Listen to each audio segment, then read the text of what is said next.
تو پھر وہ جو محذوف ہے وہ اس کی خبر بنے گی. جار مجرور مل کر آپ آسان لفظوں میں سمجھے کہ ان تمام مثالوں میں کانا کے بعد ایک اسم ہے اور اس کے بعد جار مجرور ہے، تو یہ جار مجرور مل کر کانا کی خبر بنیں گے.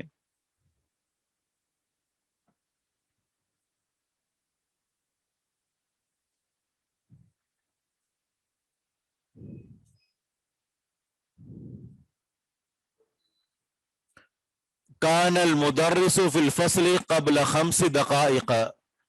قبل مضاف ہے، خمس مضاف الیہ ہے اور آگے مضاف ہے، اور دقائق یہ مضاف الیہ ہے. مضاف الیہ مجرور ہوتا ہے لیکن یہ منصوب اس لیے ہے کہ یہ غیر منصرف ہے اور اس میں 2 سبب پائے جاتے ہیں، جمع منتہی الجموع، دقائق اور اسی طرح مساجد. یہ جو الفاظ ہوتے ہیں یہ جمع منتہی الجموع ہوتے ہیں اور یہ غیر منصرف ہوتے ہیں.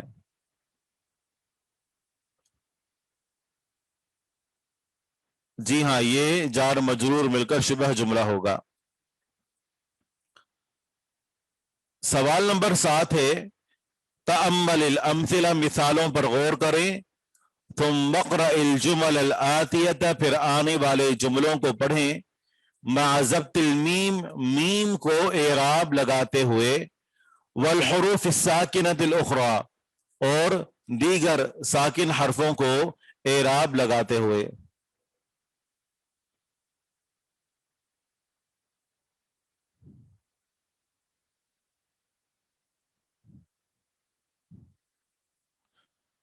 قاعدہ یہ ہے کہ اگر کسی جملے میں میم ساکن ہو اور آگے الف لام ہو، میم ساکن ہو اور آگے الف لام ہو تو میم کو ضمہ دے کر پڑھتے ہیں،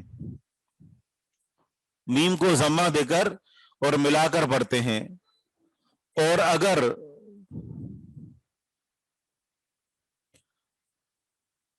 کسی اسم کا جو آخر ہے وہ، یعنی کسی بھی لفظ کا آخر یا کسی فعل کا آخر اگر ساکن ہو اور آگے الف لام ہو تو اس کو جر دے کر ملا کر پڑھتے ہیں. مثالوں سے بات سمجھ میں آئے گی. تو جہاں پر میم ساکن ہو اور آگے الف لام ہو تو وہاں پیش دے کر ملا کر پڑھتے ہیں، اور جہاں میم کے علاوہ کوئی اور حرف ساکن ہو اور آگے الف لام ہو تو کسرہ دے کر ملا کر پڑھتے ہیں. جی ہاں، جیسے اقرأتم ھذا الکتاب، اس کو بلائیے، یہ کافی دیر سے کافی پریشان کر رہی ہے.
جیسے ایک مثال ہے اقرأتم ھذا الکتاب، کیا قرأتم تم نے پڑھی، ھذا الکتاب یہ کتاب. اب یہاں پر قرأتم ہے، میم ساکن ہے اور آگے والا جو لفظ ہے ہا وہ متحرک ہے، لہذا اب قرأتم ہی رہے گا، اس میں کوئی تبدیلی واقع نہیں ہوگی. لیکن اگلی جو مثال ہے اس کے سامنے اقرأتم القرآن، کیا تم نے قرآن پڑھا؟ یہاں میم ساکن کے بعد الف لام ہے، تو اس صورت میں اس کو ملا کر پڑھیں گے اور میم کو ضمہ دے دیں گے۔ تو قاعدہ یہ ہے کہ اگر میم ساکن ہو اور اس کے بعد الف لام ہو تو میم کو ضمہ دے کر آگے ملا کر پڑھیں گے، تو ہم کہیں گے اقرأتم القرآن۔ ایسے ہی دوسری مثال ہے ارأیتم حامدن، کیا تم سب نے حامد کو دیکھا؟ ارأیتم میں میم ساکن ہے، اگلا حرف متحرک کے لہذا کوئی تبدیلی واقع نہیں ہوگی۔ اس کے بعد ہے ارأیتم المدرس، میم ساکن کے بعد الف لام ہے تو ملا کر پڑھیں گے ارأیتم المدرس، میم کو ضمہ دے دیں گے۔ اب ان دونوں مثالوں میں دیکھیں، پہلے میں میم ساکن ہے اور دوسری میں ضمہ دیا ہوا ہے کیونکہ ملا کر پڑھنا ہے اس لیے۔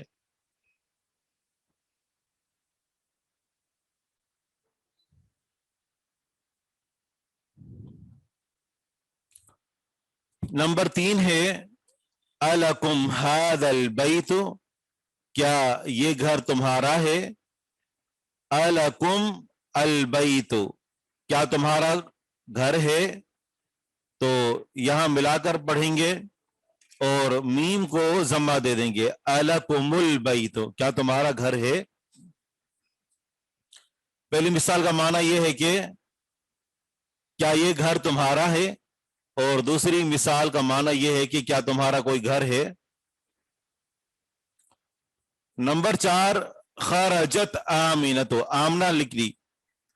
اب اس میں ایک لفظ ہے جو کہ ساکن ہے تا، اور خرجت البنت، نکلی لڑکی۔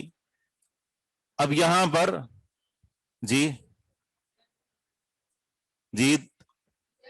جر دیں گے، جی ہاں، کیونکہ آگے جو لفظ ہے وہ تو الف لام ہی ہے، لیکن یہاں الف لام سے پہلے والا جو لفظ ساکن ہے وہ میم کے علاوہ ہے، اور قاعدہ عربی میں یہ ہے کہ الساکن اذا حرک بالقصر، کہ جب ساکن کو حرکت دی جاتی ہے تو اس کو کسرہ حرکت دے کر اس کو پڑھا جاتا ہے۔ خرجت البنت، یوں پڑھیں گے من ھذا الولد، کون ہے یہ لڑکا؟ من میں نون ساکن ہے اور آگے ہا متحرک ہے، جب اس کو ملا کر پڑھیں اور آگے کوئی اور لفظ ہو کہ جس کے شروع میں الف لام ہو، جیسے من الولد، تو ملا کر یوں پڑھیں گے من الولد۔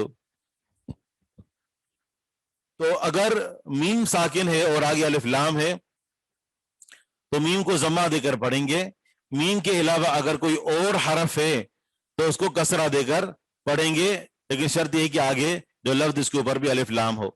اب نیچے مثال دی ہوئی ہے، ساکن کوئی بھی ہو، آگے الف لام ہو، اس کو ملا کر پڑھیں گے کسرہ کے ساتھ، ٹھیک ہے، کسرہ کے ساتھ اور آگے الف لام کو پڑھیں گے۔ من الولد کا معنی ہوتا ہے کہ کون لڑکا ہے۔ آگے دوسری مثال بتائیے، میم ساکن اور آگے الف لام ہو تو میم کو ضمہ دے کر اور آگے الف لام کے ساتھ ملا کر پڑھیں گے۔ اگر کوئی حرف ساکن ہو، آگے الف لام ہو تو کسرہ دے کر الف لام کے ساتھ ملا کر پڑھیں گے، اور اگر میم ساکن ہو اور آگے الف لام ہو تو میم کو ضمہ دے کر آگے ملا کر پڑھیں گے۔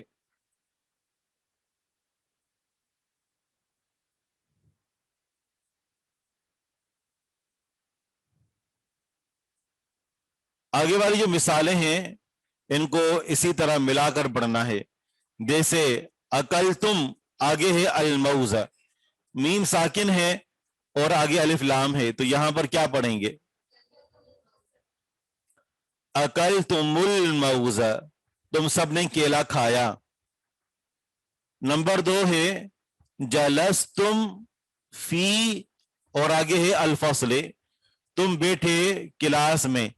فی کی جو یا ہے وہ ساکن ہے اور آگے الف لام بھی ساکن ہے، تو یہاں پر فی الفصل پڑھیں گے، فی الفصل ملا کر پڑھیں گے، تو دو ساکنوں کی وجہ سے جو پہلا ساکن ہے وہ حذف ہو جائے گا۔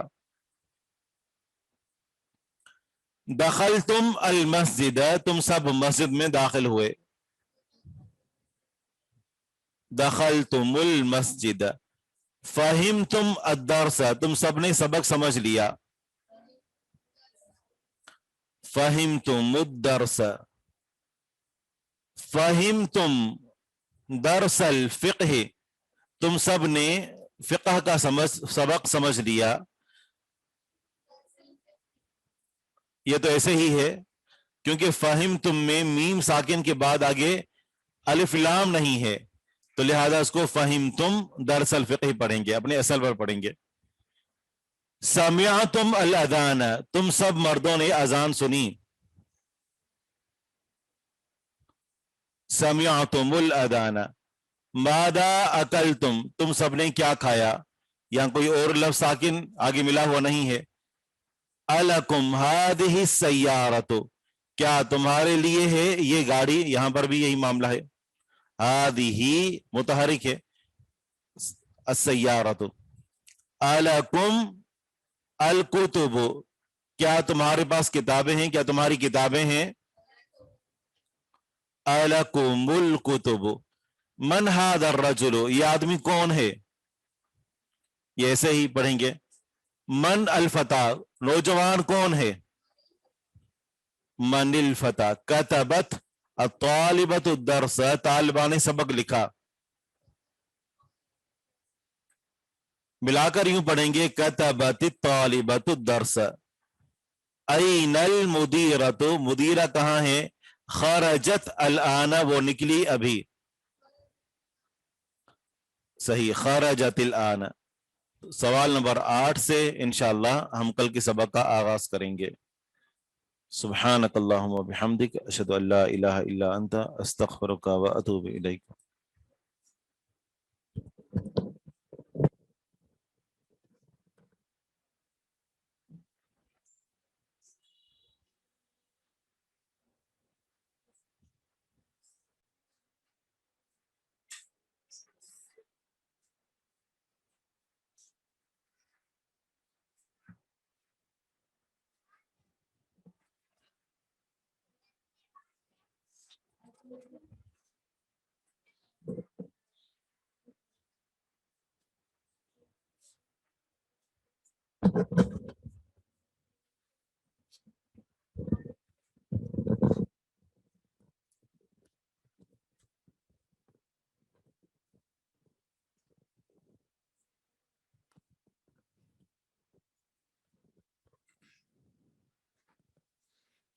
السلام علیکم ورحمۃ اللہ وبرکاتہ.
چلیں انشاءاللہ بھی حدیث نمبر 33 کا کسی نے کہا ہوا ہے تو وہ انشاءاللہ آخر میں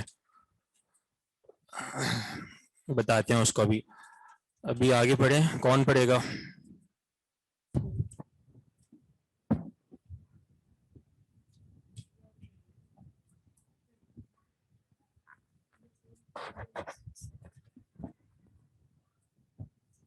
کراہیت البول فی المستحم. عن عبد الله بن عن عبد الله عن عبد الله بن مغفل عن النبي صلى الله عليه وسلم قال لا يبولن أحدكم في مستحمه فإن عامة الوسواس منه. ٹھیک ہے. اچھا اس سے اوپر والا جو باب تھا جو ہم نے پچھلی دفعہ بھی پڑھا تھا النہی عن البول فی الماء الراکد، منع کرنا پیشاب کرنے سے کھڑے ہوئے پانی میں. تو اس کے بارے میں ہم نے آپ کو بتایا تھا کہ پانی یہاں پہ یعنی جو کھڑا ہوا ہو چاہے وہ کم ہو یا زیادہ ہو، ہر صورت میں دونوں صورتوں میں یہ پیشاب کرنا جو ہے وہ ناجائز ہوگا.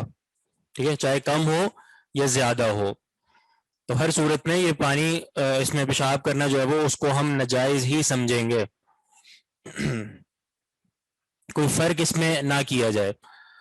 اور ایک ذیلی بات جو ہم نے بتائی تھی آپ کو پانی کے پاک یا ناپاک ہونے کے تعلق سے، وہ کیا تھی کہ پانی کے اوصاف ثلاثہ کو دیکھا جائے گا.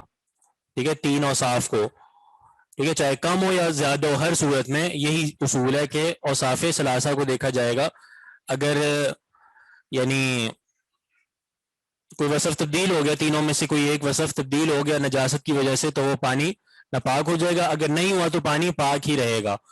اب مثال کے طور پر اگر ایک شخص نے الماء الراکد میں پیشاب کر دیا، ٹھیک ہے، یعنی اس میں کھڑے پانی میں، تو اس کو بھی ہم اسی طرح دیکھیں گے اس کے نجس ہونے کے تعلق سے. اگر تو اس نے کر دیا تو اس نے تو حرام کام کیا، ناجائز کام کیا اس نے. لیکن اگر کر دیا کسی نے تو پانی کے پاک یا ناپاک ہونے کے تعلق سے یہی اصول دیکھا جائے گا، اوصاف ثلاثہ والا. اگلا جو باب ہے جو بھی پڑھا ہے کراہیت البول فی المستحم.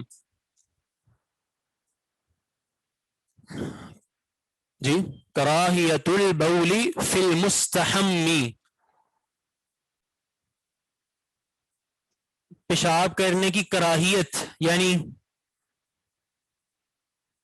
ناپسندیدگی.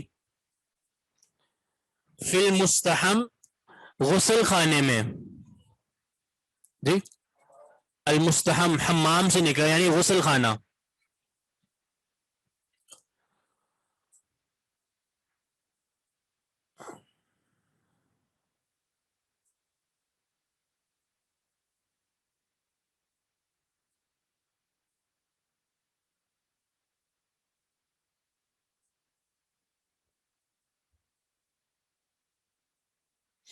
جی،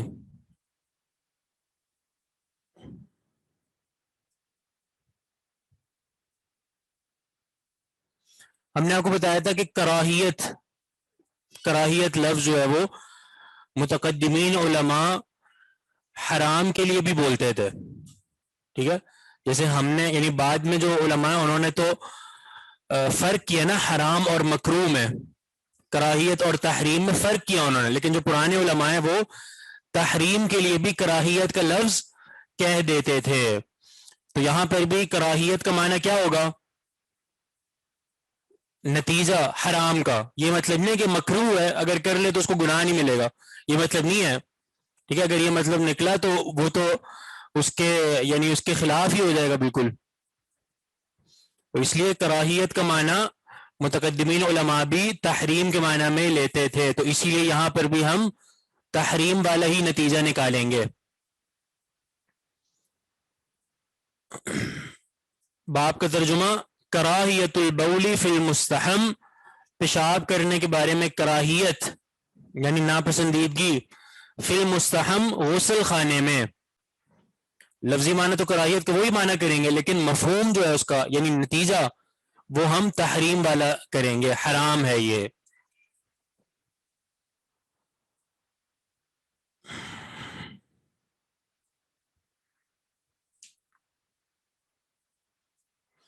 کیسے پتہ چلے گا کہ حرام کا مطلب نکالنا ہے؟ وہ ہم نے آپ کو اصول بتا دیا کہ متقدمین علماء جن میں متقدمین محدثین ہیں، جیسے ہمارے امام نسائی ہو گئے، امام مسلم وغیرہ، یہ سب یہ پرانے علماء ہیں، یہ جو ہے وہ حرام کے لیے بھی کراہیت کا لفظ استعمال کر لیتے تھے. تو کیسے پتہ چلے گا؟ یہ ظاہر سی بات ہے، وہ قرائن دیکھ کے، سیاق و سباق دیکھ کے اور دلائل دیکھ کے پتہ چل جائے گا کہ یہاں پہ جو ہے وہ کراہیت حرام کے معنی میں ہے کہ مکروہ کے معنی میں ہے؟ جیسے یہاں پہ اب حدیث میں بالکل صاف منع کیا گیا تو اس کو تحریم میں ہی رکھیں گے، حرام میں ہی رکھیں گے، خالی مکروہ میں نہیں رکھیں گے۔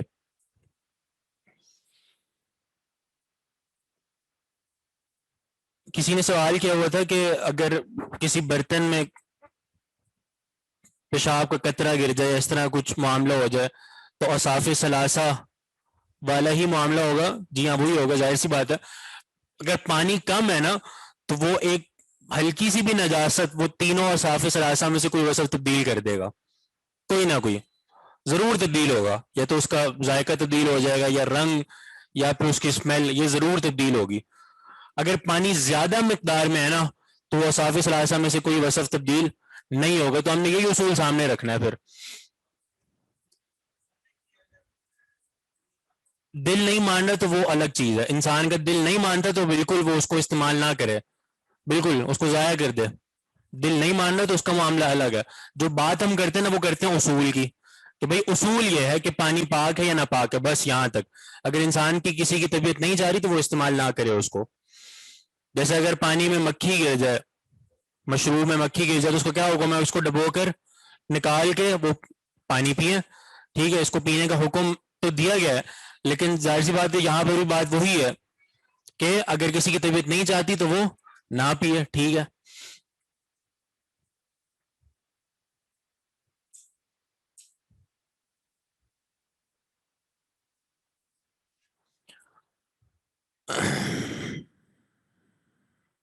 اوصاف ثلاثہ کا مطلب تین وصف، یعنی اس کی اسمیل، اس کا ٹیسٹ یا اس کا کلر، یہ تین۔ اب جو باب ہمارے سامنے آیا ہے کہ غسل خانے میں پیشاب کرنے کی کراہیت، تو اس کے تحت جو حدیث لائے ہیں وہ ہے عن عبداللہ ابن مغفل، عبداللہ بن مغفل رضی اللہ تعالی عنہ، ان سے رائے ہیں۔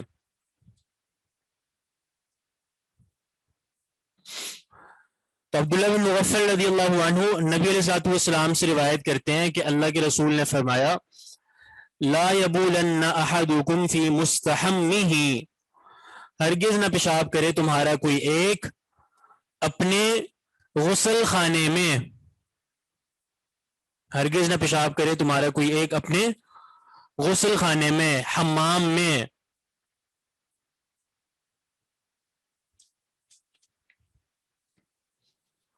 ہرگز کا معنی کیوں پیدا ہو رہا ہے؟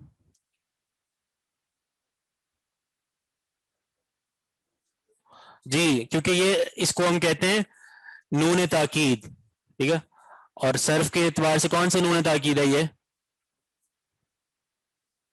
پڑھے نا، ثقیلہ یا خفیفہ، پڑھے نون تاکید ثقیلہ یا خفیفہ؟ نہیں پڑھے، ٹھیک ہے۔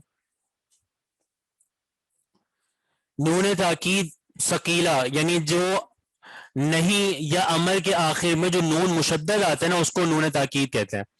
اگر اس پہ شد ہوگی تو وہ نون تاکید ثقیلہ ہوگا، اگر اس پہ شد نہیں ہے، جزم ہے، تو وہ نون تاکید خفیفہ ہوگا۔ خفیفہ یعنی خفت سے، خفیف ہلکا، اور ثقیل معنی کیا ہوتا ہے؟ بھاری۔ تو نون تاکید ثقیلہ وہ نون جس میں تشدید آتی ہے آخر میں، جیسے یہاں پہ آپ دیکھ رہے ہیں لا یبولن، اسی کو نون تاکید خفیفہ میں بھی لے جا سکتے ہیں، یعنی یہاں پر نہیں، یہاں پہ تو ایسے ہی ہے، لیکن ویسے ایک صرفی اعتبار سے کہہ رہا ہوں۔ جیسے لا یضربن، یہ نون تاکید ثقیلہ ہے، اور نون تاکید خفیفہ کس طرح بنے گا اس سے؟ لا یضربن، جیسے قرآن میں لنسفعن بالناصیہ، اس طرح ہے، لیکن جب ملا کے پڑھیں گے تو لنسفعن بالناصیہ، ادغام کر کے۔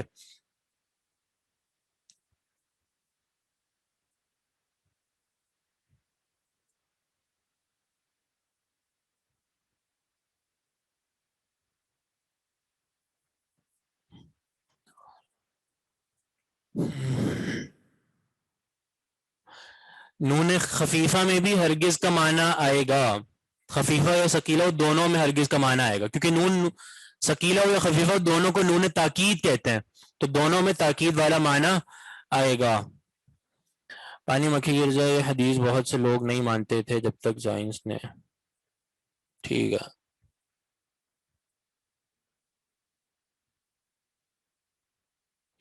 ٹھیک ہے.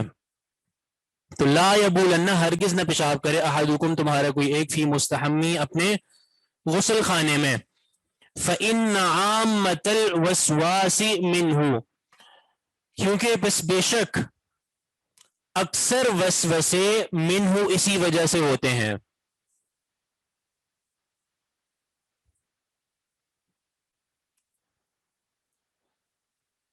فإن بس بے شک عامہ کا معنی ہوتا ہے اکثر. عامۃ الوسواس اکثر وسوسے وسوسوں کی اکثریت زیادہ تر منہ اسی وجہ سے ہوتے ہیں. کس وجہ سے؟ غسل خانے میں پیشاب کرنے کی وجہ سے.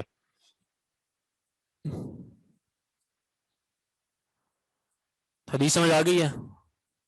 واضح ہے بالکل. حدیث بھی واضح ہے اور باب سے اس کا تعلق بھی واضح ہے کہ نبی علیہ السلام نے اپنے بیت الخلاء میں پیشاب کرنے سے منع کیا. ٹھیک ہے. اچھا فی مستحمی کیا معنی ہے اس کا؟ اپنے بیت الخلاء میں. اپنے بیت الخلاء میں اس کو کہتے ہیں اضافت ملغہ، یعنی اس اضافت کا معنی کے اعتبار سے کوئی فائدہ نہیں ہے. ٹھیک ہے. کیا معنی؟ یہ اضافت ہے نا فی مستحمی اپنے بیت الخلاء میں. اس اضافت کا معنی کے اعتبار سے کوئی فائدہ نہیں ہے. اگر فائدہ ہم اس کا ماننا شروع کر دینا تو اس کا معنی پھر یہ نکلے گا کہ بھئی صرف اپنے بیت الخلاء میں نہیں کر سکتے، اور کسی کے بیت الخلاء میں کر سکتے ہو. تو اس کو کہتے ہیں اضافت ملغہ، یعنی اس اضافت کا، اس نسبت کا کوئی اعتبار نہیں کیا جاتا. بات سمجھ آ رہی ہے؟ یہ صرف ایک سمجھانے کے لیے بات کی جاتی ہے. یعنی یہ اضافت اور نسبت صرف ایک بات سمجھانے کے لیے کی جاتی ہے کہ بھئی کیونکہ ظاہر زیادہ تر لوگ یہی کرتے ہیں نا بھئی اپنی بیت الخلاء میں کرتے ہیں، تو صرف ان کو سمجھانے کے لیے کہ بھئی کوئی بھی اپنے بیت الخلاء میں پیشاب نہ کرے. تو اس کا مطلب ہرگز یہ نہیں ہے کہ کسی اور کے بیت الخلاء میں جا کے کر لے. ہرگز یہ مطلب نہیں نکلے گا. تو اس کو کہتے ہیں اضافت ملغہ. میم لام غین الف تا، تا مدورہ آخر میں.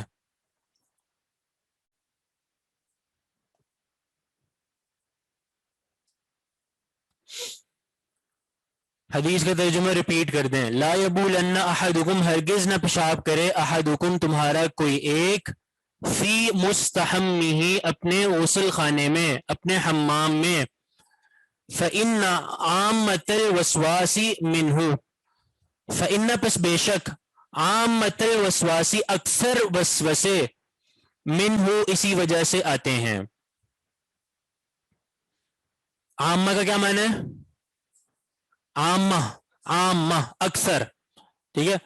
الوسواس جی جی وسوسہ، یہ وسوسہ تو ان کی جمع ہے وسواس. من شر الوسواس الخناس.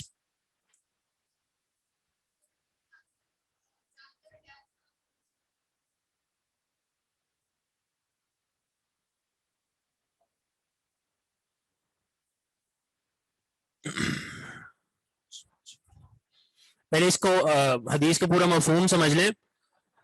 حدیث میں منع کیا گیا پہلے لا یبولن کہ وہ پیشاب ہرگز نہ کرے. ٹھیک ہے. اور اس کے بعد پیشاب نہ کرنے کی وجہ بتائی گئی ہے. کیا وجہ ہے؟ کہ اکثر وسوسے اسی وجہ سے ہوتے ہیں. کس وجہ سے؟ یعنی بیت الخلاء میں پیشاب کرنے کی وجہ سے. تو وسوسے کس طرح کے ہوتے ہیں؟ مثال کے طور پر اگر کوئی شخص اپنے ہی بیت الخلاء میں پیشاب کرے، پھر اس نے نہانا ہے یا کسی اور نے نہانا ہے، تو ظاہر ہے اس کو وسوسہ ہوگا نا بھائی کہ یعنی نہانے کے بعد بھی اس کو ایسا لگے کہ شاید مجھے ابھی تک طہارت حاصل نہیں ہوئی. نہانے کے بعد بھی، یا اس کو لگے کہ شاید ابھی تک میرے جسم کے کسی حصے میں گندگی لگی ہوئی ہے، غلاظت لگی ہوئی ہے یا نجاست لگی ہوئی ہے. وسوسے پیدا ہوتے ہیں اس طرح کے. تو اس لیے منع کر دیا کہ بھائی بیت الخلاء میں پیشاب نہ کرو. ٹھیک ہے. کیونکہ پھر نہانا ہے تم نے یا کسی اور نے، تو اس کو وسوسے ہو سکتے ہیں، اس کو پریشانی ہو سکتی ہے اس سے کہ بھائی ممکن ہے ابھی تک جو ہے وہ نجاست جو ہے وہ لگی ہوئی ہے یا نجاست کا نقصان ابھی تک ہوا ہے. پھر سوال پیدا ہوا، جو سوال کیا گیا کہ جی آج کل جو ہے وہ واش روم جو ہیں وہ کیا ہیں اٹیچ. اٹیچ کا کیا مطلب ہے؟ کیا مطلب ایک ساتھ؟ غسل خانہ وہاں بھی الگ ہے. غسل خانہ یعنی وہ ایریا جہاں پہ آپ نے نہانا ہے، مستحم اسے کہتے ہیں، وہ ایریا جہاں پہ آپ نے نہانا ہے. ٹھیک ہے، اب وہ ٹب ہو یا وہ جکوزی یا کوئی بھی اس طرح کی چیز ہے وہ ایک الگ چیز ہے، اور جو آپ کے واش روم کے معاملات ہیں وہ الگ ہیں. تو یہ الگ ہے دونوں چیزیں. تو جہاں نہانا ہے وہاں پہ پیشاب کرنے سے منع کر دیا گیا ہے.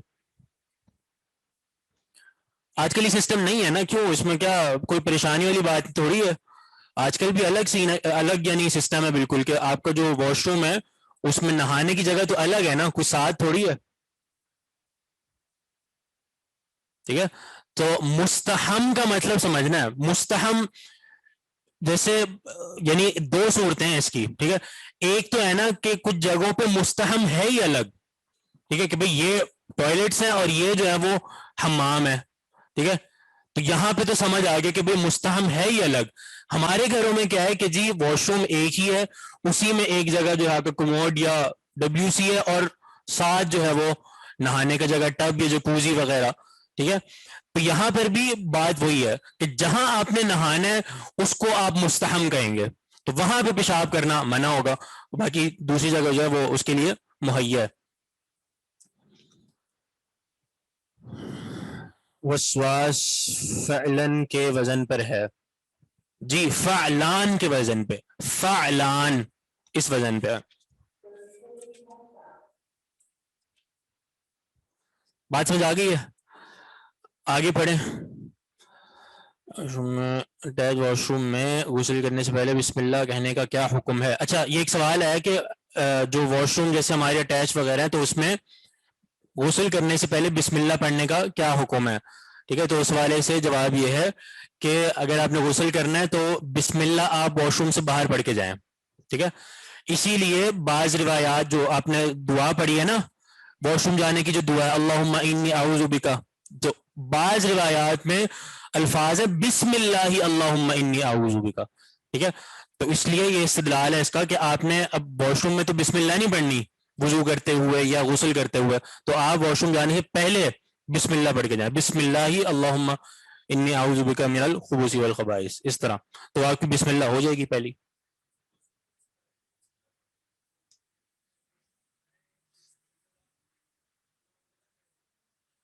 ہاں، بعض علماء نے اجازت دی ہے، لیکن بہتر یہی ہے کہ آپ پہلے سے پڑھ کے چلے جائیں. جی جی جی، نہیں جواز تو ہے اس کا، یعنی واش کیونکہ آپ نے جہاں وضو کر رہے ہیں نا اس کا معاملہ الگ ہے. یعنی علماء نے اس کو جو ہے نا علامہ البانی وغیرہ نے یہی بات کی ہے کہ آپ جو ہے نا اگر وہاں پہ کر رہے ہیں وضو تو بسم اللہ پڑھ سکتے ہیں. تو بات یہی ہے، لیکن بہتر بات یہی ہے جیسے وہ حدیث میں بھی آتا ہے بسم اللہ اللہم انی، کہ آپ جو ہے وہ بسم اللہ پڑھ کے پہلے پڑھ کے چلے جائیں.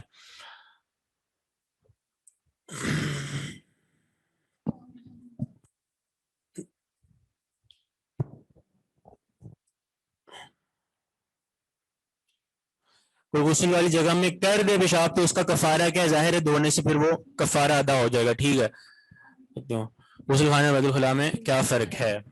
فرق ویسے یعنی غسل خانہ ظاہر ہے مستحم یعنی جہاں پہ غسل کیا جاتا ہے، اور بیت الخلاء جہاں پہ قضاء حاجت کی جاتی ہے، تو یہ فرق ہے اس میں واضح. آگے پڑھیں پڑھیں آپ آن لائن. السلام علیکم ورحمۃ اللہ وبرکاتہ. السلام علیکم. السلام علی من یبول عن ابن عمر قال مر رجل على النبي صلى الله عليه وسلم وهو يبول فسلم عليه فلم يرد عليه السلام.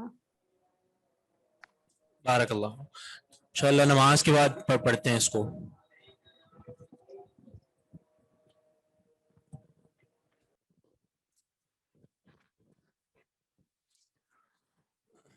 اللہ والصلاة والسلام علی رسول اللہ اما بعد.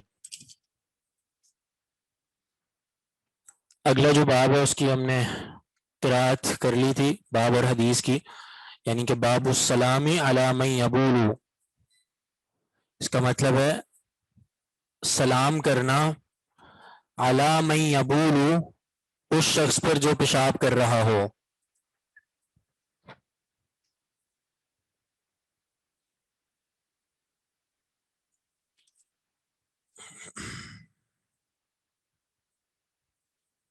جی، سلام کرنا اس شخص پر جو پیشاب کر رہا ہو.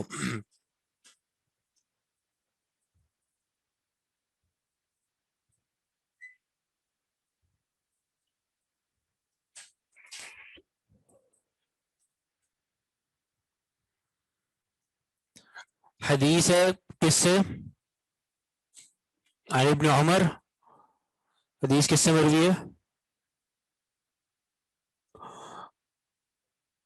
عن ابن عمر، عبداللہ بن عمر رضی اللہ عنہما سے مروی ہے. وہ فرماتے ہیں مر رجل علی النبی صلی اللہ علیہ وسلم، گزرا ایک شخص نبی علیہ الصلوۃ والسلام کے پاس سے، وہو یبول، اس حال میں کہ اللہ کے رسول پیشاب کر رہے تھے. فسلم علیہ، تو اس شخص نے نبی علیہ الصلوۃ والسلام پر سلام کیا، یعنی نبی علیہ الصلوۃ والسلام کو سلام کیا اس نے.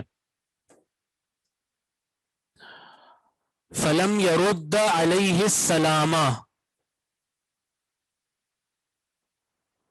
آپ نے اس کے سلام کا جواب نہیں دیا. لم یرد، رد یرد، اس کا معنی ہوتا ہے لوٹا دینا، اور جب سلام کے بارے میں آئے کہ لم یرد تو معنی ہوتا ہے جواب نہیں دیا. ٹھیک ہے، لم یرد، نہیں جواب دیا، علیہ اس پر، السلام، سلام کا.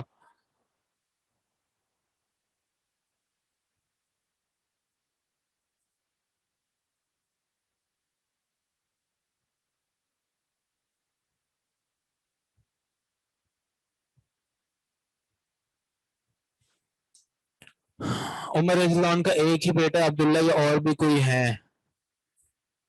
اور کوئی ابن عمر؟ کیا عمر رضی اللہ عنہ کا ایک ہی بیٹا عبداللہ، اور کوئی ابن عمر نہیں ہو سکتا؟ ہاں، ابن عمر معروف جو ہے نا، جو حدیث میں آتے ہیں وہ ایک ہی ہیں، ابن عمر. دوسرے جو ہیں وہ ابن عمر تو ہیں، لیکن ابن عمر ایک ہی ہیں، عبداللہ بن عمر. اور یعنی عمر رضی اللہ عنہ کے اور بھی بیٹے ہیں، لیکن حدیث کی روایت میں صرف انہی کا نام آتا ہے، عبداللہ بن عمر کا. تو اگر ابن عمر اگر کہا جائے تو اس سے مراد ایک ہی ہے، عبداللہ بن عمر.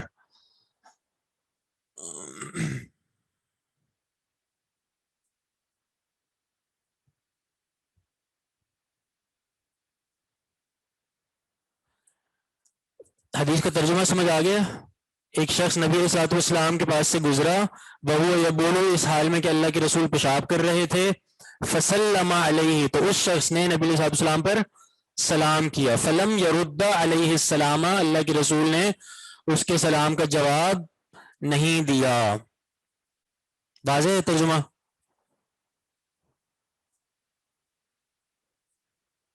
جی. عن ابن عمر قال، عبداللہ بن عمر فرماتے ہیں مر رجل، گزرا ایک شخص، علی النبی صلی اللہ علیہ وسلم، نبی علیہ الصلوۃ والسلام کے پاس سے، وہو یبول، اس حال میں کہ اللہ کے رسول پیشاب کر رہے تھے.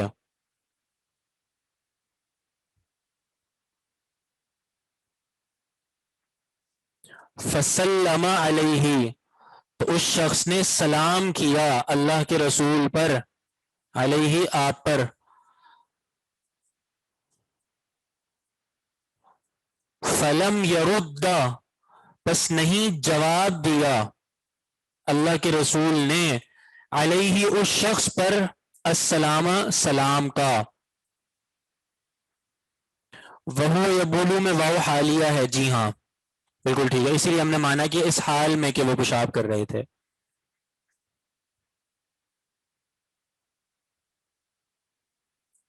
لم یرد کا کیا معنی ہے؟ نہیں جواب دیا. جی. اب یہ حدیث اپنے معنی میں واضح ہے، اور امام نسائی نے جو اس حدیث سے استدلال کیا ہے وہ کس طرح پیدا ہو رہا ہے؟ امام نسائی نے باب پہ قائم کیا تھا اس شخص پہ پیشاب کرنا جو استغفر اللہ لا حول ولا قوۃ الا باللہ، اس شخص پر سلام کرنا جو پیشاب کر رہا ہو، یہ امام نسائی نے باب قائم کیا ہے، اور جو حدیث لائے ہیں وہ اپنے باب پر بالکل واضح طور پر ثابت آ رہی ہے۔ کس طرح؟ کس طرح؟ سلام کیا، اس حال میں کیا پیشاب کر رہے تھے، تو بالکل اپنے معنی میں واضح ہے کہ اللہ کے رسول پیشاب کریں اور اس شخص نے سلام کیا۔ تو پتہ یہ چلا کہ اگر وہ قضاء حاجت کر رہا ہو اور سامنے سے کوئی بندہ گزر رہے تو وہ سلام کر سکتا ہے۔ امام نسائی نے جو باب قائم کیا وہ یہی ہے کہ وہ سلام کر سکتا ہے، البتہ قضاء حاجت کے دوران وہ بندہ جواب نہ دے۔ وہ شخص جو قضاء حاجت کر رہا ہے وہ شخص اس وقت جواب نہ دے، جیسا کہ یہاں پر اللہ کے رسول نے بھی کہ لم یرد علیہ السلام، اس کو اللہ کے رسول نے جواب نہیں دیا۔ پھر اللہ کے رسول نے اس کو جواب دیا اور بعد میں دیا، کتنا بعد میں؟ فارغ ہو گئے اللہ کے رسول، پھر اللہ کے رسول نے وضو کیا پھر اس کو جواب دیا۔ وہ آگے حدیث آ رہی ہے اس پہ ہم بات کریں گے، لیکن بہرحال حدیث سے جو امام نسائی نے استدلال کیا ہے کہ ایک شخص اگر کوئی پیشاب کر رہا ہو تو اس پہ سلام کر سکتا ہے، ٹھیک ہے، البتہ جو قضاء حاجت کر رہا ہے اس نے جواب نہیں دینا، وہ جواب نہیں دے گا۔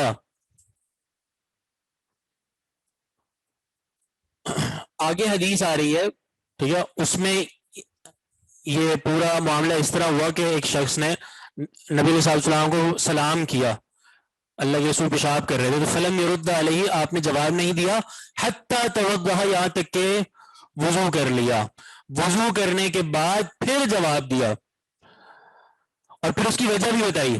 وجہ یہ بتائی کہ میں نے، اللہ کے رسول نے کہا کہ میں نے یہ پسند کیا کہ میں اللہ کا ذکر وضو کی حالت میں کروں، ٹھیک ہے۔ تو اس حدیث میں پتہ چل رہا ہے کہ اللہ کے رسول نے اس شخص کو جواب دیا، نہ صرف پیشاب سے فارغ ہونے کے بعد بلکہ پیشاب سے فارغ ہونے کے بعد اللہ کے رسول نے وضو کیا اور وضو کے بعد جواب دیا، ٹھیک ہے۔ تو اس میں مسئلہ یہ ہے کہ انسان جو ہے وہ بغیر وضو کے جواب دے سکتا ہے، اس میں کوئی حرج نہیں ہے، انسان بغیر وضو کے جواب دے سکتا ہے، اس میں کوئی حرج نہیں ہے، کوئی قباحت اس میں نہیں ہے، کوئی گناہ بھی نہیں ہے۔ اللہ کے رسول نے بس اپنے لیے یہ پسند کیا کہ وہ شخص کو جواب دیں حالت وضو میں، اس لیے آپ نے پہلے وضو کیا اور پھر جواب دیا۔ دوران پیشاب تو بالکل نہیں، دوران پیشاب تو کسی نے نہیں کرنا جواب، ٹھیک ہے۔ بات ہو رہی ہے یعنی پیشاب سے فارغ ہو کر جواب دے گا وہ، ٹھیک ہے، اور اللہ کے رسول نے مزید یہ کیا کہ وضو کیا اور اس کے بعد جواب دیا، اور یہ معاملہ بھی آپ نے اپنے لیے پسند کیا کہ میں یہ پسند کرتا ہوں کہ وضو کی حالت میں جواب دوں۔ اب تو معاملہ اس طرح نہیں ہے کیونکہ اب واش روم وغیرہ بن گیا، تو اب اس طرح کا یہ نہیں ہو سکتا کہ کوئی جا رہا ہے اور وہ سلام کرتے ہوئے جائے۔ پہلے معاملہ تھا کہ جب معاملہ اوپن ہوتا تھا تب اس طرح کر لیا جاتا تھا کہ ایک شخص گزر رہا ہے اور وہ سلام کر لے، لیکن ظاہر سی بات ہے قضاء حاجت کے دوران وہ جواب نہیں دے گا۔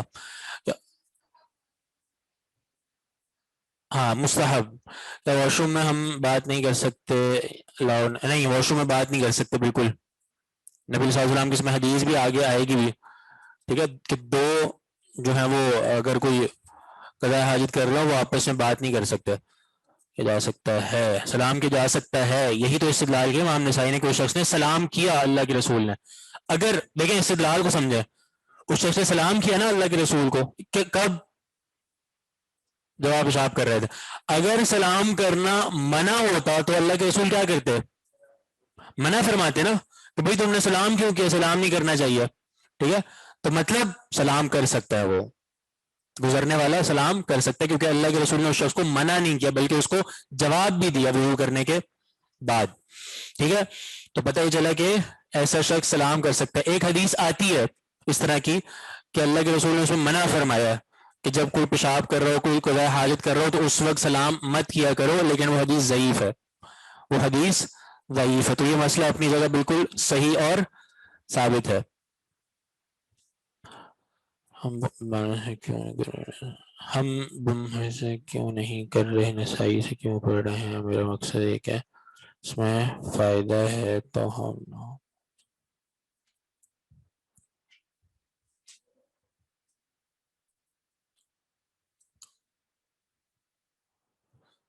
بخاری سے کیوں نہیں پڑھ رہے؟ بخاری سے آگے آپ لوگ پڑھیں گے، ٹھیک ہے، درجات کے اعتبار سے پڑھتے ہیں نا.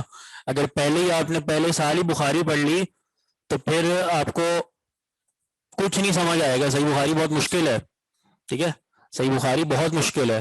اس لیے یعنی پہلے جو اہم چیز یعنی جو پہلے اپنے حساب سے لے کے چلتے ہیں. نسائی تھوڑی آسان ہے تو پہلے وہ پڑھیں گے، آگے جا کے بخاری بھی پڑھ لیں گے. تو اللہ آپ کو توفیق دے تو آگے پڑھا بھی دینا. پھر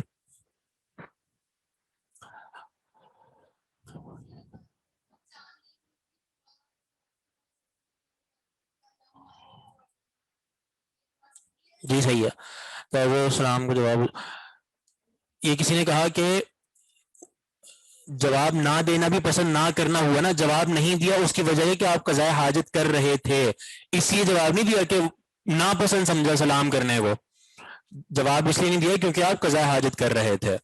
بعد میں اس کو جواب دیا، ٹھیک ہے. تو استدلال یہ کہ آپ نے اس کو اس فعل سے منع نہیں کیا. ضعیف ضابطے کے حساب سے، سند کے اعتبار سے وہ ضعیف ہے. جب حدیث ضعیف ہے تو اس کا مسئلہ بھی صحیح نہیں ہوگا. تو یہ بات سمجھیں، جواب جو نہیں دیا وہ قضاء حاجت کے کرنے کی وجہ سے نہیں دیا، اس لیے جواب نہیں دیا کہ اس کو ناپسند سمجھا آپ نے سلام کرنے کو. چلیں اگلی کلاس میں پھر.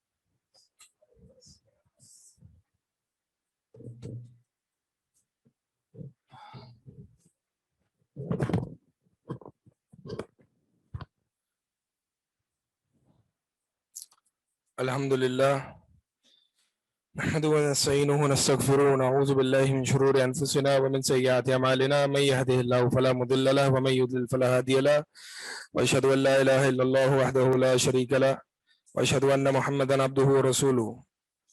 اما بعد، کہاں تک پڑھا تھا ہم نے؟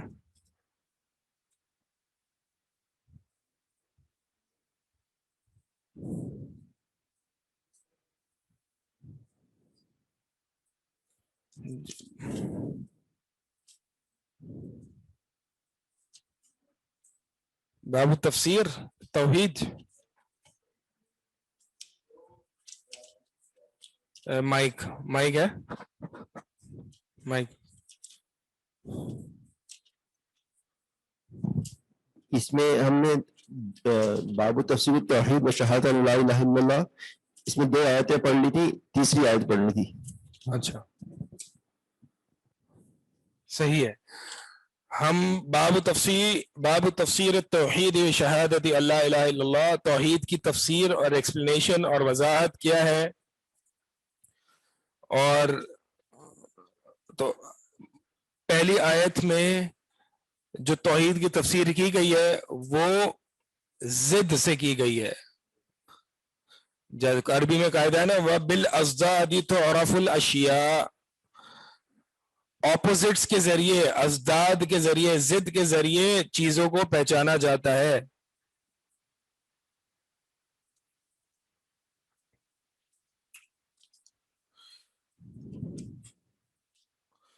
پہلی آیت میں باب سے مناسبت یہ ہے. اچھا جہاں جہاں میں یہ بتا رہا ہوں نا باب سے مناسبت کیا ہے، مصنف رحمہ اللہ نے جو باب قائم کیا ہے اور اس کے تحت جو قرآن کی آیات اور احادیث لائے ہیں، تو اس میں استدلال کیا ہے. مصنف رحمہ اللہ باب میں جو قرآن کی آیات اور احادیث پیش کریں اس چیپٹر میں، اس سے نکلنے والا جو استدلال ہے، جو نتیجہ ہے، وہ باب میں پیش کر دیتے ہیں خلاصتاً کہ ان تمام آیات اور احادیث جو میں پیش کرنے والا ہوں ان سب کا نتیجہ کیا ہے؟ ان سب کا نتیجہ یہ باب ہے، یہ ہوتی ہے باب سے مناسبت. تو کہیں کہیں تو باب سے مناسبت واضح ہوتی ہے اور کہیں کہیں واضح نہیں ہوتی، بلکہ مصنف رحمہ اللہ کا ایک دقیق اور گہرا استدلال ہوتا ہے، گہرا استدلال ہوتا ہے. ٹھیک ہے، تو یہ ابواب کی مناسبت ضرور پڑھا کریں، کیونکہ جب آپ کتب ستہ یعنی حدیث کی کتب پڑھیں گے، خصوصاً صحیح بخاری، محمد ابن اسماعیل بخاری رحمہ اللہ کی، تو اس میں جو ہے وہ امام بخاری نے جو ابواب قائم کیے ہیں اس میں امام بخاری کی فقہ ہے. جیسے کہ مشہور ہے فقہ البخاری فی تراجمہ، امام بخاری کی فقہ ان کے ابواب میں ہے. یعنی وہ اتنا گہرا استدلال کرتے ہیں احادیث سے کہ ہمیں پڑھ کے سمجھ نہیں آ رہا ہوتا کہ امام بخاری نے یہ باب باندھا ہے تو حدیث سے کس طرح استدلال کر کے یہ باب باندھا ہے. اتنا گہرے استدلال ہوتے ہیں امام بخاری کے. تو جو صحیح بخاری کی ایکسپلینیشنز ہیں، شروحات ہے، اس میں پتہ چلتا ہے کہ امام بخاری کی بڑی گہری نظر ہوتی ہے حدیثوں پر، کہاں کہاں سے وہ استدلال کر رہے ہوتے ہیں. ٹھیک ہے، یعنی کچھ اللہ تعالیٰ نے کچھ لوگوں کو استدلال کا ملکہ دیا ہوتا ہے. استدلال کیا ہوتا ہے؟ قرآن اور حدیث سے کچھ فوائد ڈیڈیوس کرنا، اخذ کرنا، اس کو کہتے ہیں استدلال. استدلال کا طریقہ کار کیا ہوتا ہے؟ بہرحال وہ اصول فقہ وغیرہ میں آپ لوگ پڑھیں گے انشاءاللہ. پڑھیں اصول فقہ، اس میں پڑھیں گے استدلال، قرآن اور حدیث سے استدلال کیسے کیا جاتا ہے، فوائد کیسے نکالے جاتے ہیں. ٹھیک ہے، یہ استدلالات کے طریقے ہوتے ہیں. تو یہ ہم آگے جیسے جیسے آپ بڑھیں گے تو یہ ابواب سے مناسبت، یعنی جو بھی کتابیں ہیں ان میں جو مصنف نے ابواب قائم کیے ہیں اس کے تحت قرآن کی آیت اور حدیثیں لائے ہیں، اس میں ان کا گہرا استدلال چھپا ہوا ہوتا ہے.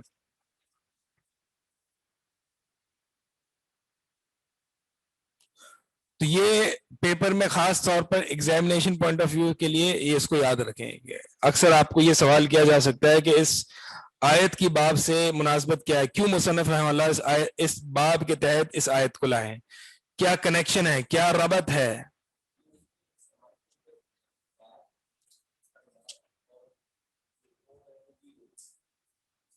جی جی ہاں، باب سے مناسبت پوچھی جائے گی.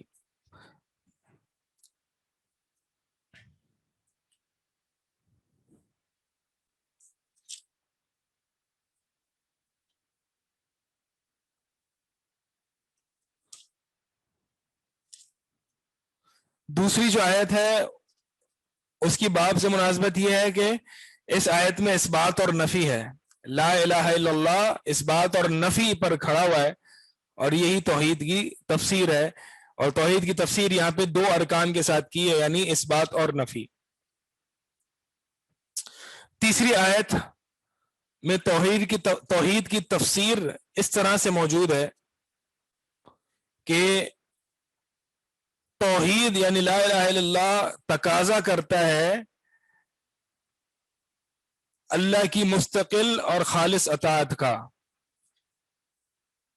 یعنی اطاعت میں اگر شرک ہوگا تو یہ توحید کے منافی ہے. توحید کا تقاضا یہ ہے کہ اطاعت بھی اسی کی جائے. جب اللہ ہی کو معبود برحق مانا جائے تو اطاعت بھی کا حق اسی کو دیا جائے. اگر اطاعت کسی اور کی ہو رہی ہے، کلمہ اللہ کا پڑھا ہوا ہے، اطاعت کسی اور کی ہو رہی ہے،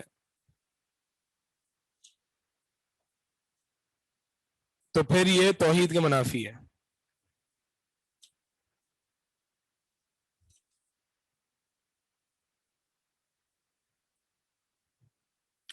چوتھی آیت ہے،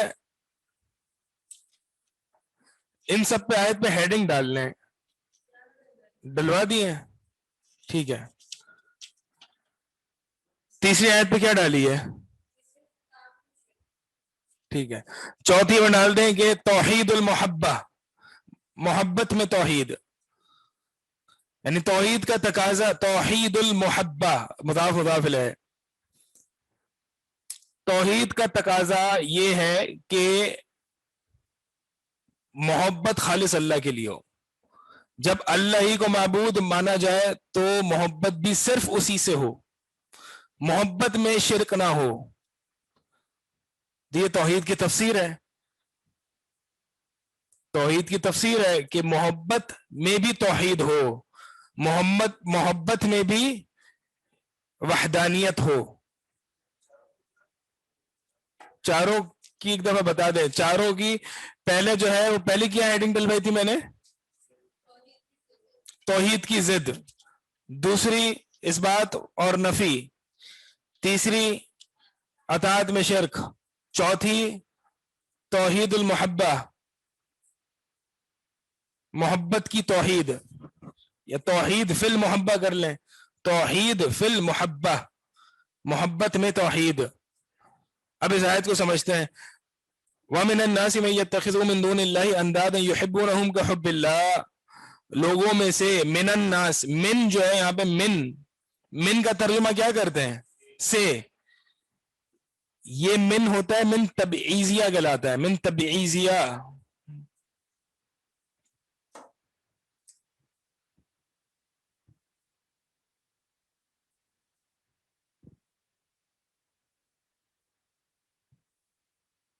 تمیزیہ یہ بعض ہے, بعض یعنی جہاں من کی جگہ بعض آپ لگا سکیں تو اس کو کہتے ہیں من تبعیضیہ. جیسے من کی جگہ یہاں پہ من کی جگہ بعض لگائیں, وبعض الناس, لوگوں میں سے, یعنی لوگوں کا بعض حصہ.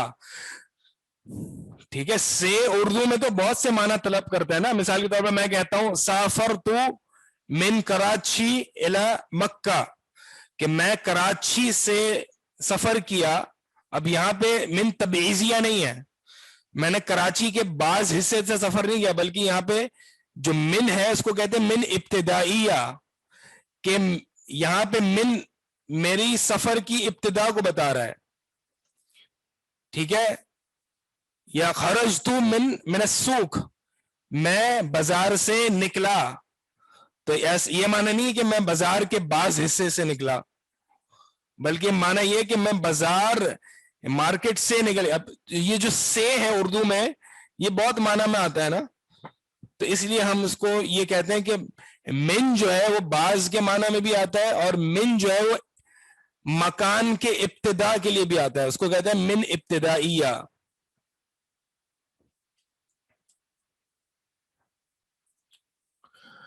تو من تبعیضیہ بعض کے معنی میں ہوتا ہے, یعنی بعض لوگ ایسے ہیں بعض ایسے نہیں ہیں. ٹھیک ہے, اور من تبعیضیہ کی علامت یہ ہے کہ اس من کی جگہ اگر آپ بعض کا لفظ لگاتے ہیں تو معنی صحیح بیٹھے گا. جیسے کہ وبعض الناس, لوگوں میں سے کچھ لوگ, یعنی بعض لوگ ایسے ہیں, من یتخذو, جو بناتے ہیں, لیتے ہیں, پکڑتے ہیں, من دون اللہ, اللہ کے علاوہ, اندادن, شریک, برابر, جو اللہ کے علاوہ برابر ٹھہراتے ہیں, یعنی اللہ کے شریک ٹھہراتے ہیں. یحبونہم, وہ ان سے محبت کرتے ہیں. کن سے؟ انداد سے, انداد سے. ہم جو ہے وہ جمع کی ضمیر ہے, اور انداد جو ہے وہ ند کی جمع ہے. انداد ند کی جمع ہے. ند کہتے ہیں برابر کو, پارٹنر کو, شریک کو, اور انداد یہ جمع ہے. تو یحبونہم, یہ ہم ضمیر جو ہے یہ انداد جمع کی ہے, جمع کی طرف لوٹ رہی ہے. یحبونہم یعنی یہ وہ لوگ جو اللہ کے علاوہ دوسروں کو پکارتے ہیں, بناتے ہیں. یتخذو, جو اللہ کے علاوہ دوسروں کو پارٹنرز بناتے ہیں, شریک بناتے ہیں, ان سے ایسی محبت کرتے ہیں کہ حب اللہ, جیسی اللہ سے محبت ہونی چاہیے یا ہے. کیا مطلب ہے اس کا؟ کحب اللہ, جیسی اللہ سے محبت ہونی چاہیے. ایک مطلب تو یہ بھی ہے. دوسرا مطلب یہ جیسا کہ وہ اللہ سے محبت کرتے ہیں. دونوں معنوں میں فرق ہے, اور دونوں معنی مراد ہیں, کیونکہ مشرک مختلف قسم کے ہوتے ہیں. ایک تو مشرک کا لیول وہ ہے کہ وہ اپنے معبودوں سے ایسی محبت کرتا ہے جیسا کہ اللہ سے محبت ہونی چاہیے, خالص, پیور. اللہ سے محبت کیسی ہونی چاہیے کہ جس کے آگے ہم نہ بڑھیں, جس کی یعنی اگر ایسی محبت ہے اللہ کی خالص کہ اگر اس کے ساتھ کسی اور کی محبت ٹکرا جائے تو اللہ کی محبت کو ترجیح دی جائے. ٹھیک ہے, اللہ کی محبت ایسی ہے کہ کسی کی محبت کو اس کی محبت پر ترجیح نہیں دی جائے گی. اللہ کی محبت ایسی ہے. تو جیسے اللہ سے محبت کرنی چاہیے, یہ مشرک اپنے معبودوں سے ایسی محبت کرتے ہیں. دوسرے قسم کے مشرک وہ ہوتے ہیں کہ جو اللہ سے بھی محبت کرتے ہیں اور اپنے معبودان باطلہ سے بھی محبت کرتے ہیں. تو اللہ تعالیٰ نے بتایا کہ اب یہ مشرک اپنے معبودوں سے ایسی محبت کرتے ہیں جیسے کہ اللہ سے بھی کرتے ہیں. مثال کے طور پر وہ نیک صالحین کو جب پکارتے ہیں اور ان سے محبت کرتے ہیں تو جیسی اللہ سے محبت کرتے ہیں ایسی ہی ان سے بھی محبت کرتے ہیں. جب نماز میں اللہ کو پکارتے ہیں تو نماز میں سلام پھیر کے علی کو بھی پکارتے ہیں, رسول کو بھی پکارتے ہیں. یعنی جیسی اللہ سے محبت کرتے ہیں ویسی ہی وہ اپنے دیگر معبودوں سے محبت کرتے ہیں. یعنی اللہ کی محبت اور دیگر معبودان باطلہ کی محبت ان کے ہاں ایکول شیئر ہے. صحیح ہے, دونوں اس میں فرق ہے. اور کچھ مشرک تو ایسے ہوتے ہیں جو اللہ سے کم اور معبودان باطلہ سے زیادہ محبت کرتے ہیں. ٹھیک ہے,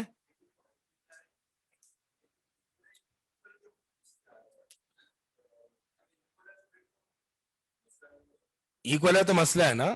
جیسی اللہ سے محبت کرتے ہیں ویسی محبت آپ معبودان باطلہ سے کریں گے تو یہ شرک ہو گیا. توحید محبت صرف اللہ کے لیے ہے.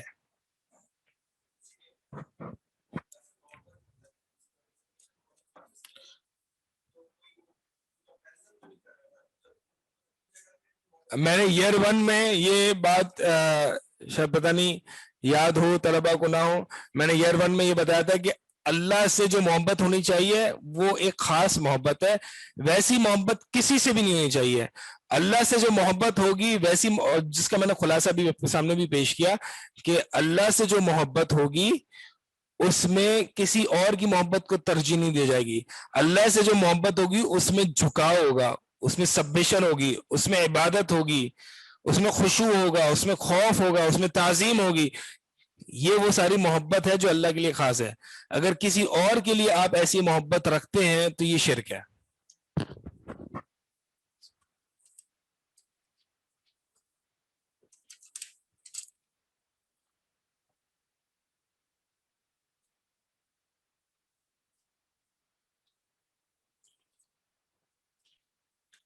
قرآن ہے, آگے آیت نکالیں. آگے آیت کیا ہے؟ والذین آمنوا اشد حبا للہ. آگے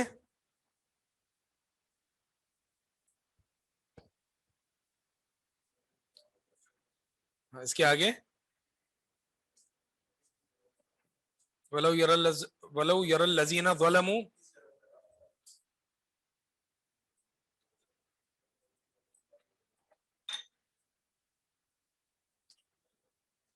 دیکھیں اس آیت کو اس طرح سمجھیں,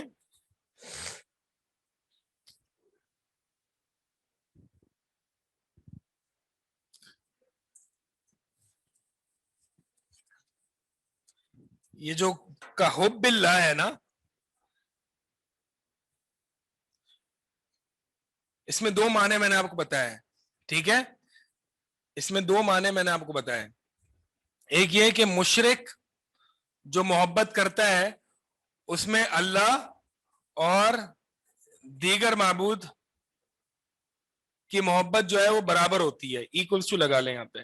ٹھیک ہے, مشرک معبودان باطلہ جن کو وہ پکار رہا ہے وہ ان سے ایسی محبت کرتا ہے جیسے کہ اللہ سے بھی کرتا ہے. یعنی اللہ سے جتنی محبت کر رہا ہے وہ دیگر معبودوں سے بھی محبت ایسی ہی کر رہا ہے. دوسرا جو معنی ہم نے بتایا وہ یہ ہے کہ مشرک صرف جو ہے وہ معبود باطلہ سے ہی محبت کر رہا ہے, لیکن ایسی کر رہا ہے جیسے کہ اللہ سے ہونی چاہیے, جیسے کہ اللہ سے ہونی چاہیے. والذین آمنوا اشد حبا للہ.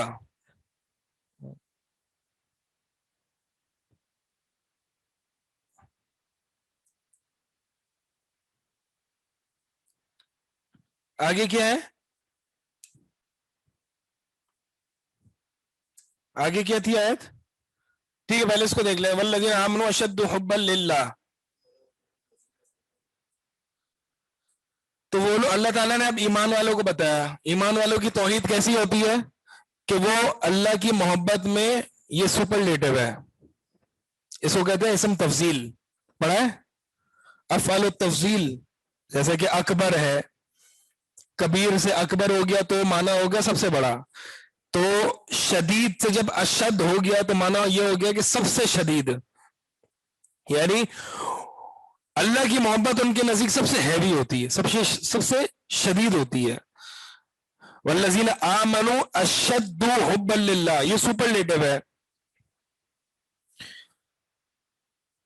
یعنی کس سے زیادہ شدید ہوتی ہے. جب سپرلیٹو ہے تو سامنے کوئی بھی, وہ بھی تو ہونا چاہیے نا. جیسے کہ میں کہتا ہوں کہ ہاذا اکبر من ہاذا, احمد اکبر من حامد, کہ احمد جو ہے وہ حامد سے بڑا ہے. تو جو مفضول ہے وہ بھی تو ذکر ہو, یعنی جس پر برتری اور فوقیت دی جا رہی ہے. تو مومنین جو ہے, وہ جو لوگ ایمان لائے, وہ اللہ تعالیٰ سے محبت میں زیادہ شدید ہیں. کن سے؟ اس طرح کے مشرکوں سے. سمجھ میں آ رہا ہے میں کیا کہہ رہا ہوں؟ میں یہ کہہ رہا ہوں اس اشد جو ہے یہ اسم تفضیل ہے, اور اسم تفضیل میں ایک افضل چیز ہوتی ہے اور ایک مفضول ہوتا ہے. مفضول جس پر برتری دی جا رہی ہے, افضل جو کہ برتر ہے, جو کہ فوقیت رکھتا ہے. ٹھیک ہے, ہی از بگر دین ہم, اے از بگر دین بی. تو بی کیا ہے؟ مفضول ہے, اے افضل ہے. ٹھیک ہے, یہ آپ لوگوں نے بتایا مجھے, ہم تفصیل آپ کو یہ بات ڈسکس کر رہا ہوں. تو اللہ تعالیٰ نے یہ فرمایا کہ وہ لوگ جو ایمان لائے وہ اشد ہیں. اشد من, کس سے؟ سوال یہ پیدا ہوتا ہے نا کہ سب سے زیادہ شدید ہیں اللہ سے محبت کرنے میں. کس سے زیادہ شدید ہیں؟ ان مشرکوں سے جو اللہ سے بھی محبت کرتے ہیں اور دیگر معبود سے محبت کرتے ہیں. تو وہ مشرک جو اللہ سے محبت جتنی کرتے ہیں, یہ جو ایمان والے ہیں یہ اللہ سے زیادہ محبت کرتے ہیں ان مشرکوں سے. سمجھ آ رہی ہے؟ واپس سمجھا رہا ہوں.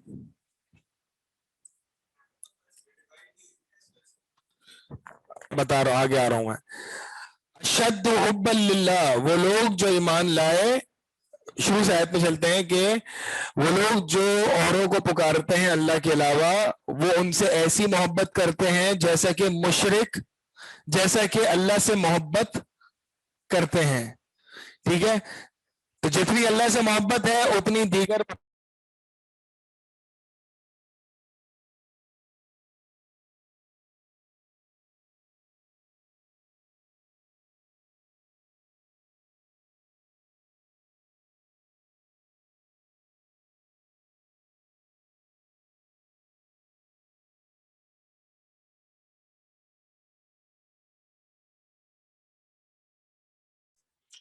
جی آواز آ رہی ہے؟ بہت زیادہ آ رہی ہے آواز. جی آواز آ رہی ہے آن لائن اسٹوڈنٹس کو؟ ٹھیک ہے. میں یہ بتا رہا تھا کہ وہ لوگ جو ایمان لاتے ہیں وہ اللہ سے محبت کرنے میں ان مشرک سے زیادہ شدید ہوتے ہیں. ٹھیک ہے, کیوں؟ کیونکہ مشرک کی جو محبت ہے وہ ڈیوائیڈڈ ہے. کن کے درمیان؟ معبودان باطلہ اور اللہ کے درمیان. تو جو وہ محبت جو ڈیوائیڈڈ ہوتی ہے وہ پیور نہیں ہوتی, خالص نہیں ہوتی. لیکن چونکہ مومن کے دل میں صرف اللہ ہی کی محبت ہے تو لہذا خالص ہے, پیور ہے. تو اس لیے مومن جو ہے وہ اس مشرک سے محبت میں شدید ہوتا ہے, زیادہ ہوتا ہے. ٹھیک ہے,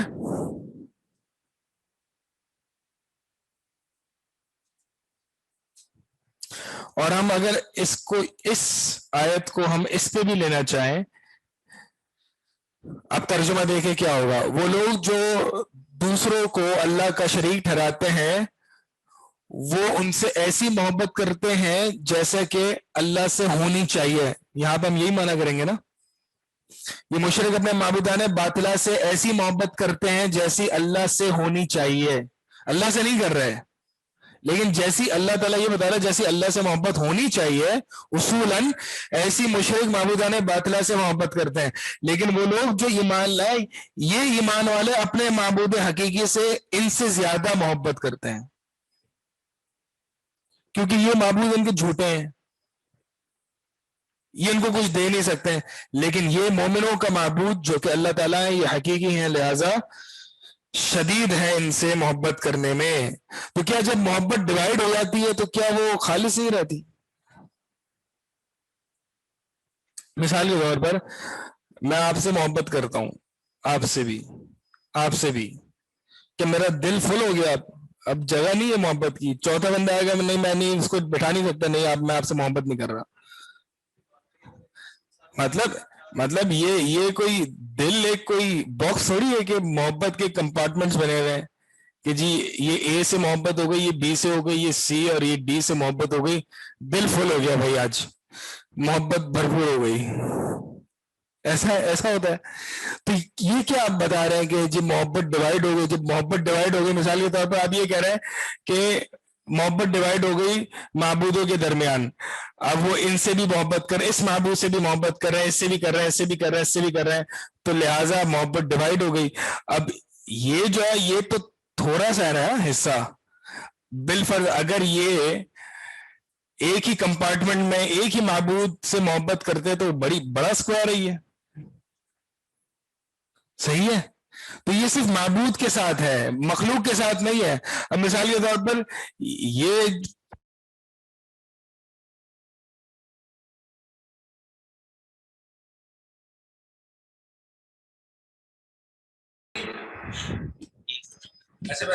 اگر ایک سے زیادہ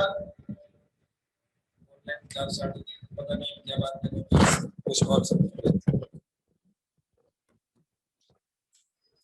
جی میں یہ بتا رہا تھا کہ کیا بتا رہا تھا،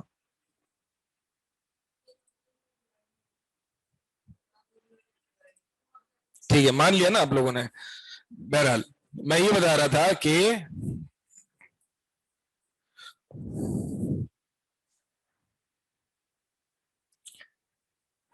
جی میں یہ کہہ رہا تھا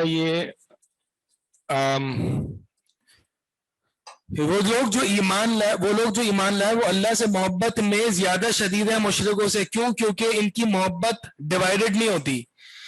یعنی آپ کا یہ مثال کے طور پر دل ہے، تو اس میں اگر آپ معبودوں کو ڈیوائیڈ کر دو گے تو اگر آپ ایک سے زیادہ معبودوں کو جگہ دے دو گے تو معبود کی محبت کم ہو جائے گی. ٹھیک ہے، مخلوق میں ایسا نہیں ہوتا. مثال کے طور پر میں یہ بتا رہا تھا، آن لائن والوں کو بھی یہی بتا دیتے ہیں کہ اگر یہ آپ کا دل ہے، یہ آپ نے دو کمپارٹمنٹس میں اس کو بانٹ دیا، یہ مومی ہے، یہ ڈیڈی ہے. ٹھیک ہے، اگر آپ نے ماں سے محبت کی تو اس کا مطلب یہ نہیں کہ ڈیڈی سے آپ کی محبت ریڈیوس ہو گئی، کم ہو گئی. ایسا نہیں ہوتا. ماں کی محبت اپنی ہے اور ڈیڈی کی محبت اپنی ہے، باپ کی محبت اپنی ہے. اس میں آپ کی جو ہے وہ وائف بھی آ جاتی ہیں، اس میں آپ کے چلڈرن بھی آ جاتے ہیں. تو ایسا نہیں ہوتا کہ وائف کی محبت سے ماں کی محبت کم ہو گئی. حالانکہ ایسا سمجھا جاتا ہے ساس بہو میں، ایسا ہوتا نہیں ہے. ان کو سمجھانے کی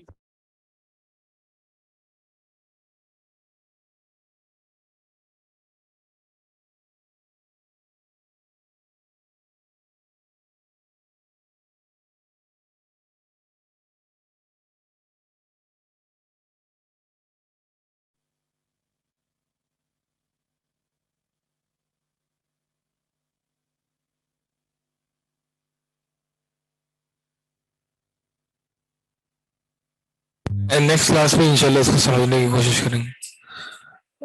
جی آواز آ رہی ہے؟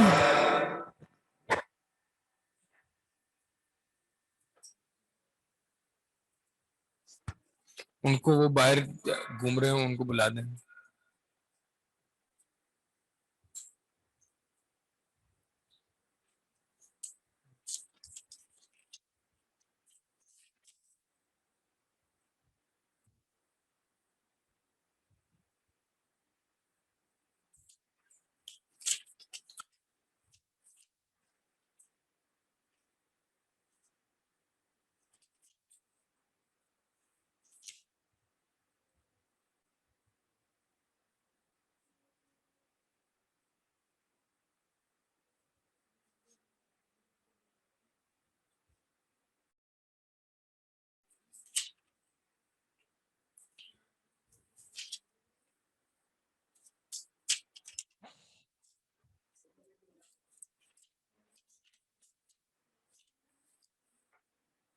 بس یہیں پہ کلاس آف کر رہے ہیں انشاءاللہ. ٹھیک ہے, نیکسٹ کلاس میں اس کو دوبارہ سے دیکھ لیں گے اس آیت کو. سبحانک اللہم و بحمدک اشہد ان لا الہ الا انت